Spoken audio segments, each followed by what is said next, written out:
ইসরায়েলের প্রধানমন্ত্রী নেতানিয়াহু ঘোষণা করেছেন, গাজা যুদ্ধবিরতি চুক্তির প্রথম পর্যায় প্রায় শেষ। এখন তারা দ্বিতীয় পর্বে প্রবেশ করবে, যেখানে বাকি থাকা পণবন্দীদের দেহাবশেষ ফিরিয়ে আনার কাজ নিশ্চিত করা হবে।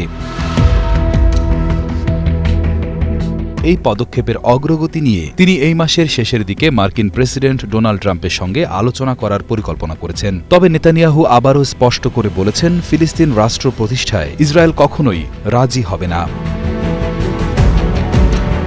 জার্মানির চ্যান্সেলর ফ্রিডরিখ মের্জ ইসরায়েলের অস্তিত্বের অধিকার এবং সুরক্ষার প্রতি সমর্থন জানিয়েছেন। তিনি যুদ্ধবিরতির দ্বিতীয় ধাপ দ্রুত বাস্তবায়নের আহ্বান জানান এবং তিনি বলেছেন, গাজার যুদ্ধ পরবর্তী প্রশাসনে হামাসের কোনো ভূমিকা থাকা উচিত নয়। যদিও মের্জ একই সাথে ফিলিস্তিন রাষ্ট্র গঠনের বিষয়ে জার্মানির ইতিবাচক মনোভাবের কথা জানিয়েছেন।